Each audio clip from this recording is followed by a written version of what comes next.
Assalamualaikum warahmatullahi wabarakatuh. Waalaikumsalam warahmatullahi Waalaikumsalam warahmatullahi wabarakatuh, Mem. Wah, ramai hari ini ya. 21 orang. Bagus hari ini. Pecah rekor kayaknya hari ini. Sehat kalian, Nak? Alhamdulillah sehat, Mem. Alhamdulillah. Selamat Alhamdulillah sehat, Mem. mengerjakan soal-soal psikologi bahasa Indonesia. Jangan sampai kalian nggak mengerjakan. Nanti nilainya gara-gara satu tugas nggak dikerjakan, yang lainnya berdampak, nanti rata-ratanya jadinya rendah. Ya kan? Dan kalian kan sudah, ya sama-sama kita mengerti kalau misalnya kalian tuh payah sinyal, payah kuota, sehingga guru-guru juga sering mengupdate nilai. Kan? Mengupdate nilai kalian artinya apa? Dikasih tahu nih tugas mana yang belum, terus diupdate. Jadi kalau sudah dari pihak sekolahnya sudah seperti itu, berharap juga saya kepada siswa-siswanya untuk tetap antusias mengerjakan tugas.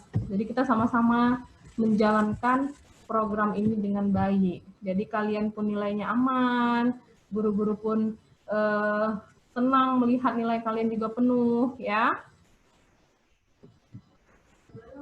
Ya, Nak ya? Ya, Mem. Oke, bagus.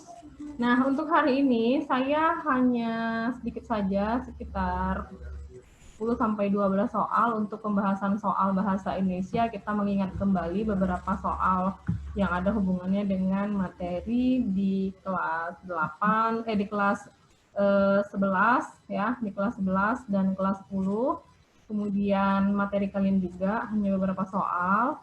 Karena materi kita untuk di kelas 12 itu kan sebenarnya sudah saya habiskan.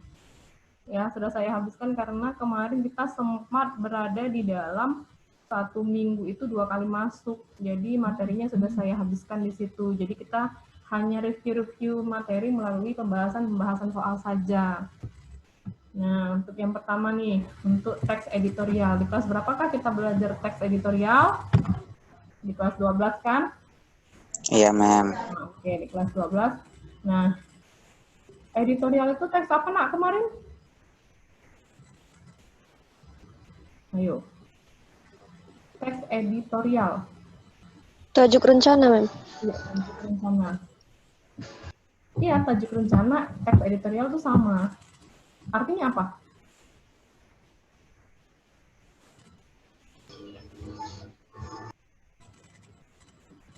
Ayo.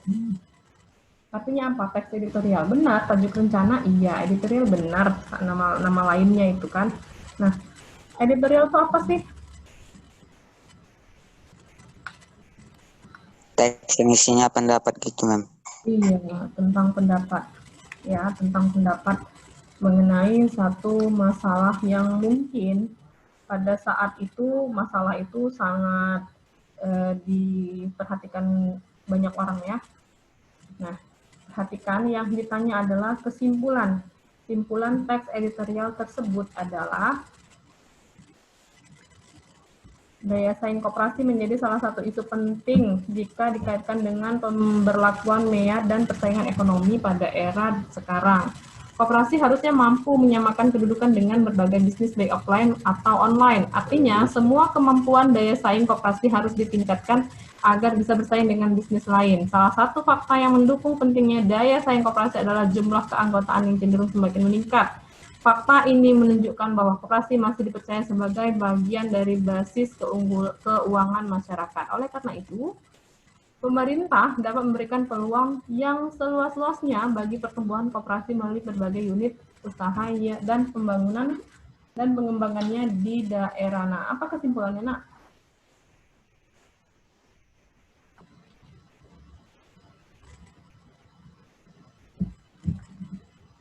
Ayo, siapa yang bisa jawab ini?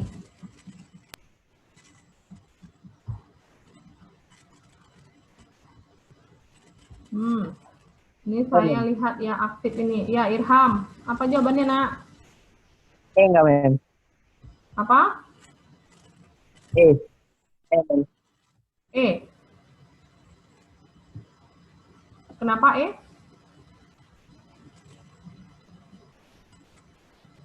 Kenapa E, Irham? Karena yang saya kira yang E itu paling berkaitan, Mem. Di antara A, B, C, dan D, Mem. Oke, kita lihat. Jawabannya Mem, apa? kalau menurut saya, Mem. Tuh. Oh, masih ada ya? Enggak, Mem. Oke. Berapa sih salah nih ini kan, Amri kan? Kenapa A? Iya, Mem. Tunggu ya, tunggu. Ini kayaknya bukan...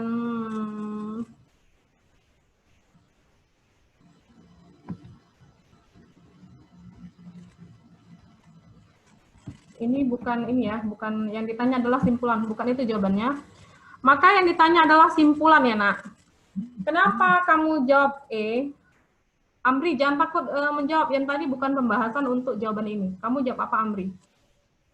Sama juga kayak Irham juga kan apa, Mem. Tapi karena alasan saya itu, karena ada kata oleh karena itu, Mem. Iya. Jadi oleh karena itu udah mencakup simpulan gitu, Mem. Iya, betul sekali. Jadi jawabannya E. Karena apa tadi? Karena ada kata oleh karena itu. Oke. Selanjutnya, nah, untuk yang ini, coba bentar ya.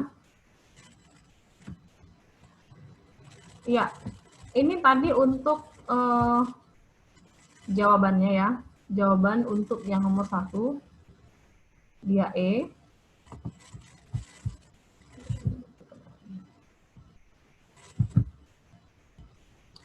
Oke, lanjut dia kemari. Yang ditanya adalah penggunaan kata serapan. Tadi sebenarnya sudah terlihat jawabannya ya. Jadi jawabannya ya, yang salah. Tapi yang mana coba? Kan jawabannya iya benar A. Yang mana coba? Kenapa yang A? Menganalisa, Mem. Iya, jadi jawabannya menganalisa. Analisa, Mem. Harusnya? Menganalisis, Mem. Analisis, Mem. Jadi untuk yang menganalisa harusnya menganalisis ya. Jadi Mem, menganalisa itu salah dong berarti. Iya, memang salah. Tidak baku. Jadi beberapa kata serapan yang sudah diambil ke dalam bahasa Indonesia itu juga dibakukan. Sudah? Kalau di bahasa Inggrisnya menganalisa apa? Analisis kan? Iya, Mem, analisis. Iya, ya makanya dia dibakukan ke dalam bahasa ini tetap dia analisis, hanya perbedaannya apa? Di penggunaan huruf Y. I dan Y. I dan Y. Kenapa Y diganti dengan huruf I? Karena dalam bahasa Indonesia itu apa yang dibaca, itulah yang diucapkan. Sementara di dalam bahasa Inggris kan enggak. Nah, perhatikan. Yang ditanya adalah urutan yang tepat pada kalimat-kalimat di atas. Ini adalah teks eksposisi. Yang pertama pasti nomor 5.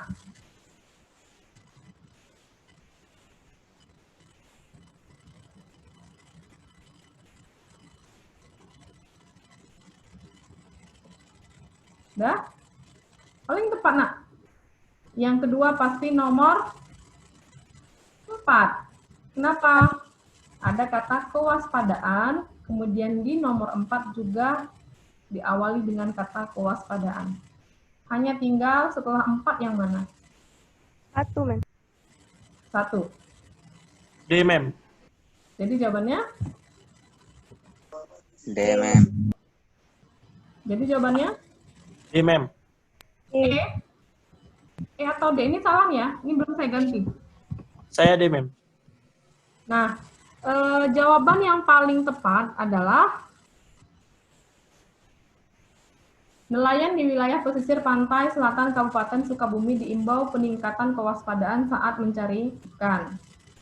Kewaspadaan ditingkatkan setelah sebanyak 33 perahu milik nelayan pantai ujung genteng rusak dihantam angin kencang dan gelombang pasang air laut.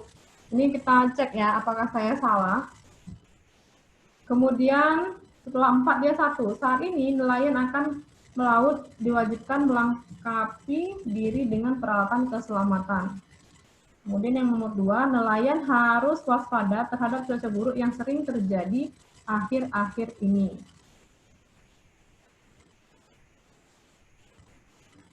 Sepertinya kurang cocok ya. D, mem. Apa? Saya yakin D, mem. B. 5, 4, 1, 2, 3.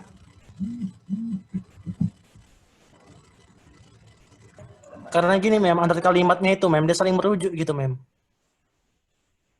Iya. Nomor 2 juga merujuk ke nomor 5. Iya kan?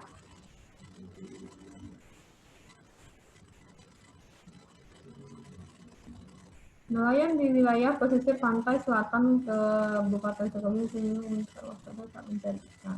Mem, menurut saya tetap bola, Mem. Kenapa? Karena kan pertama itu kan nelayan di wilayah pesisir pantai harus meningkat kewaspadaan. Kewaspadaan terhadap apa? Di nomor 2 itu dijelaskan kewaspadaan terhadap cuaca buruk. Itu menurut saya, Mem. Yang lain? Menurut saya B juga, mem. Nah, Husein apa Husein? Karena nomor 1 kan ada melengkapi diri dengan peralatan keselamatan. Nomor 3 itu dijelaskan peralatan yang disiapkan apa aja, mem. Oh iya. Jadi satu Iya, saling Mem. Iya, betul. Jadi jawabannya bola ya. Iya, Mem. Pas. Setelah 1 dia masuk ke pas peralatan. 1 pasti ketiga ya. Jadi jawabannya pas ya. Kemudian, nah ini untuk teks anekdot. Anekdot ini kita dapatnya di kelas 11 ya. Yang dipertanyakan adalah hal yang merupakan unsur reaksi dalam teks anekdot tersebut adalah reaksi itu kira-kira apa nak? Jadi di dalam teks anekdot itu dia pasti ada yang pertama abstraksi, orientasi, kemudian ada krisis, ada reaksi, dan terakhir adalah koda. Ya, jadi di sini adalah reaksi. Kalau dari bahasanya reaksi itu apa artinya? Berarti kan harus ada stimulusnya kan? Baru kamu bereaksi kan? Stimulusnya itu di mana? Di krisisnya. Krisis itu adalah sebuah masalah yang ada di dalam teks anekdot. Kemudian reaksinya apa? Berarti pemecahan dari sebuah masalah yang dihadirkan dalam teks itu.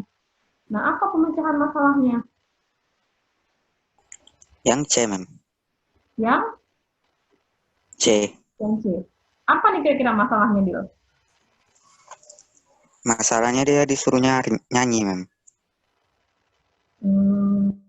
Ya, disuruh nyanyi. Betul nggak ya disuruh nyanyi? Permasalahannya apa nih? Seorang nyonya yang sulit kedatangan seorang pengemis di rumahnya. Berkatalah ia kepada pengemis itu, kau akan kuberi uang 5.000, tapi syaratnya kau harus menyanyikan lagu. Ya kan? Di sini timbul masalahnya, si nyonya ini antara mau atau tidak untuk memberikan uang. Iya kan? Iya, mem. Ya, itulah masalahnya Adil, bukan masalahnya si pengemis itu harus bernyanyi. Jadi permasalahan di sini si nyonya itu sendiri. Nah, bagaimana reaksinya? Bagaimana pemecahannya? Si nyonya itu terpaksa mem ngasih uangnya itu, mem. Iya, si nyonya itu terpaksa ngasih uangnya. Jadi jawabannya D. Ya, jawabannya D. Dengan terpaksa nyonya itu memberikan uang kepada sang pengemis. Jadi masalahnya itu diawali dengan si nyonya itu sendiri. Ada yang mau ini membahas? Pas? Kalau udah pas, kita lanjut ke soal berikutnya. Pas, mem. Oke. Nah, Ya, jawabannya tadi saya udah jelaskan apa itu abstraksi, orientasi, krisis, dan versi, berikut dengan koda. Kalau abstraksi itu dia di awal bagian anekdot, nah, dan ini belum ada kejadiannya, masih pengenalan aja peristiwanya itu apa sih sebenarnya. Orientasi masuk dia ke bagian-bagian ke peristiwanya, kemudian krisis itu adalah masuk dia ke masalahnya, reaksi itu adalah cara untuk memecahkan masalah, dan koda itu adalah penutup. Ya, nah yang ditanya adalah abstraksi. Gampang. Abstraksi itu pasti berada di paragraf pertama dan pasti berada di kalimat pertama, ya kan? Berarti jawabannya apa? Amin. Iya. Suatu hari, Mem. Karena abstraksi dan orientasi itu bisa berada dalam satu buah paragraf. Tapi sudah jelas kan abstraksi mendahului orientasi. Berarti si abstraksilah berada di kalimat pertama. Itu cara ini ya nak, orang eksak biasanya kayak gitu tuh mikirnya. Dah, lanjut. Nah, yang kalimat yang tepat untuk mengisi bagian koda dalam anekdot tersebut adalah nakoda. Koda berarti di akhir. Penutup, Mem. Iya, atau penutup. Kira-kira apa jawabannya? Ini ada si tukang bus ini, busnya jalan, kemudian dalam keadaan turunan, kemudian si penumpang bilang jangan dikejar, padahal yang mengejar itu adalah setirnya.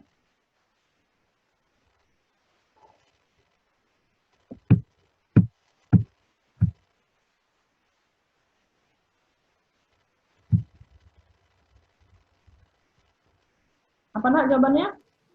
B, Mem. Penumpang itu kaget, Mem. Iya, penumpang itu pun kaget. Soalnya pengemudinya itu lagi ngejar itu.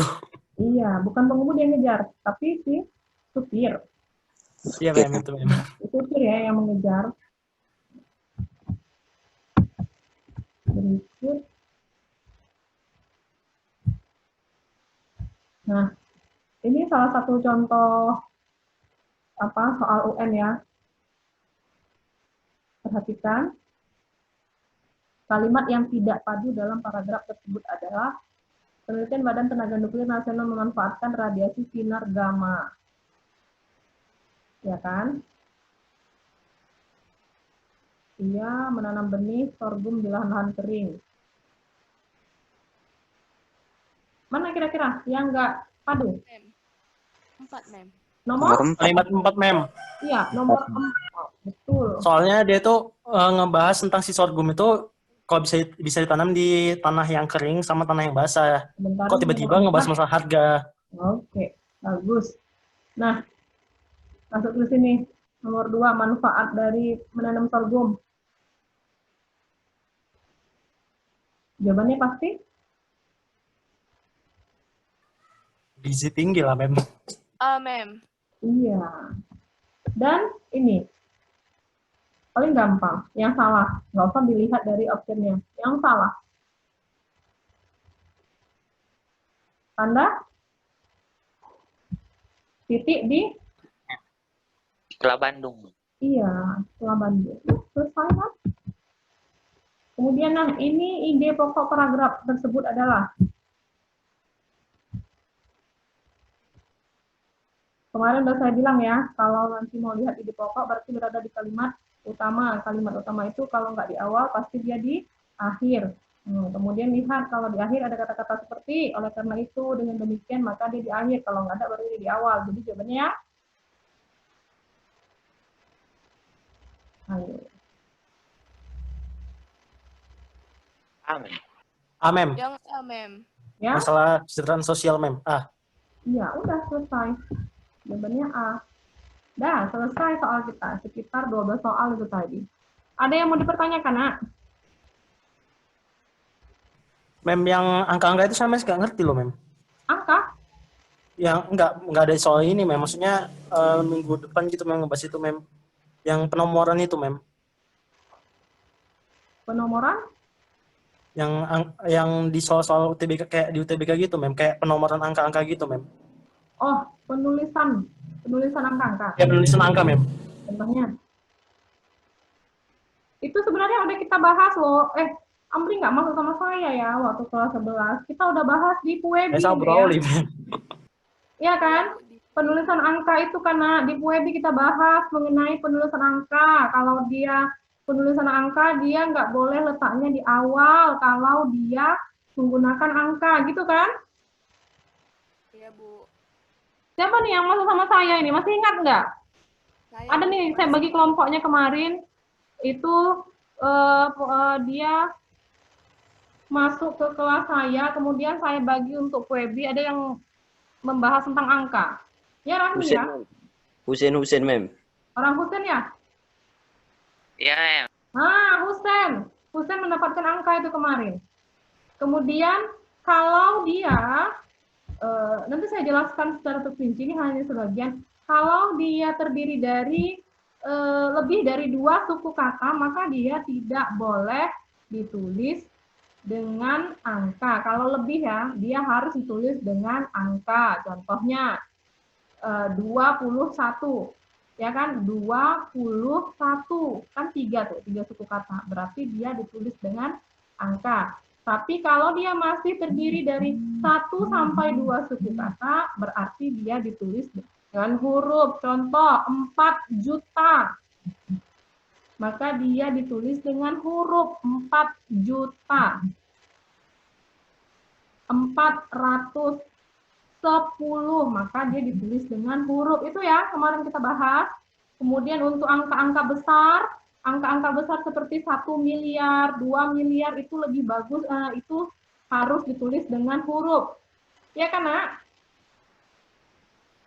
Iya, Mem. Ya, gitu kan kemarin. Nah, oke.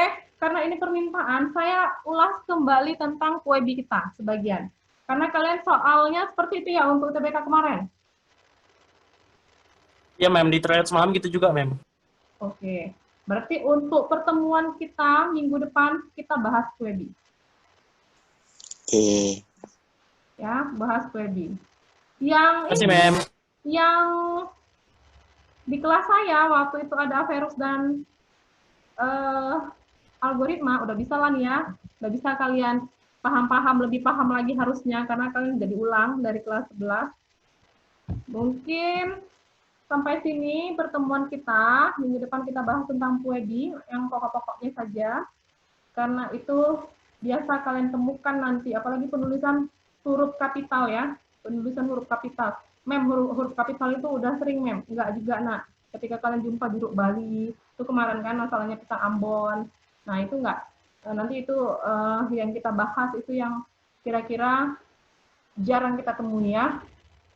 Sampai sini pertemuan kita. Assalamualaikum warahmatullahi wabarakatuh. Waalaikumsalam warahmatullahi wabarakatuh. Makasih, Mem. Sama.